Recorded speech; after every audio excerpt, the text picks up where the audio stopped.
गिबियावनो बयनिसिमबो गोजोन फुंबिलिनि खुलुमनायखौ जासिहरग्रोनाय थाबाय।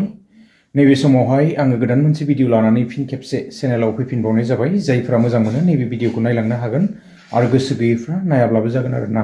जागायलांदिनि बिदिब्ला दिनैनि आपडेट्सखौहाय मोननैसोल' आङो आपडेट्स लानानै फैनाय जादों। जोङो मिथिनो मोनखादों सेथि आपडेट्सआवहाय जोंहा थागोन बेबायदिनो एसएचसिनि जितु 10,000 रां अलरेडि चेकखौ दाब दाब जायगाफोराव बेबायदि मोननाय बायदियानो जाबाय। जोङो बयबो मिथिनो मोनखादों डिसेम्बर दाननि 20 खालारनि सिगांनो जोङो बयबो गासैबो जायगायावनो ना जोङो बे 10,000 रांखौहाय मोननो हागोन होननानै जोङो मिथिनो मोनदों आरो जोङो नेनानै थानोसै। एक्चुअलि फैसाया क्रेडिट जानोल'सो बाखि बेंकआवहाय अलरेडि गोलैनानै दंजोबखायो आरोना।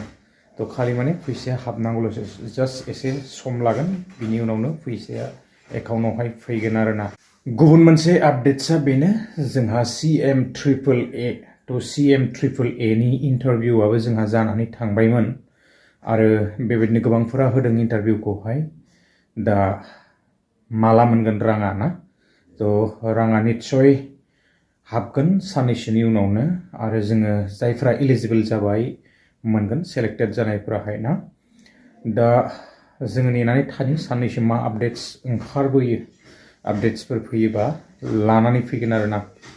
गोलाव खालामा रायजोफोर, गुबुन मोनसे आपडेट्सआवहाय थांदिनि। जोंहा बे आपडेट्सआ जाबाय BTCनि जितु जोङो एसे माने दावराव दावसि जोङो नुबाय थानो मोनदों। जितु ST मोनद' जनगोष्ठीनो ST होनायखौ लानानै गोबां सरसा ST होगोन नामा, गोबांथार जोङो सरसा जाबाय थानायखौ जोङो बयबो नुनो मोनदों आरो दा एसे हाग्रामा महिलारि साराबो बे STनि सायावहाय हांबादिकफोरा सोंनायाव फंनैसो शेयार खालामलांदों।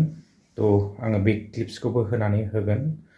दा बाथ्राया जाहैबाय पलिटिक्सनि इसुसो नामा बियो। 6 जनगोष्ठीनो जे ST होनो नागिरदों, थाखानाय जितु एक्जिस्टिं ट्राइबेलफोरहा जेबो माने बेबायदिनो STफोराहाय माने खथि जायाजासे होनायाव जेबो आपत्ति गैया, माने बेबायदि जोङो गोबांथार नुबाय थानो मोनबोदों आरोना। दा थारैनो होनो थांमारगासिनो नामा आरो बेयो मोनसे पलिटिक्सनि इसु नामा? ओरैजे 26आव फैगासिनो दं इलेक्सना ना। मा जायो समा खिन्थागोन। एसे भिडिअ क्लिप्सखौ आङो होलांदिनि आरोना। 6 জনগোষ্ঠীৰ যেটো এছটিকৰণৰ সমস্যা অসমত বিভিন্ন এংগেলত আলোচনা হৈ আছে, আমিও জানো। কিন্তু আমি BPF দল হিচাপে বা BTC চৰকাৰ হিচাপে আমি 6 জনগোষ্ঠীৰ এছটিকৰণৰ ক্ষেত্ৰত আমাৰ কোনো আপত্তি নাই।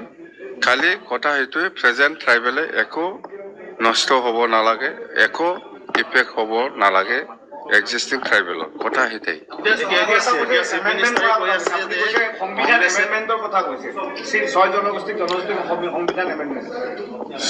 আৰে 6 জনগোষ্ঠীক যদি ST দিব লাগে তেতিয়াহ'লেতো সংবিধান এমেণ্ডমেণ্ট কৰিবই লাগিব।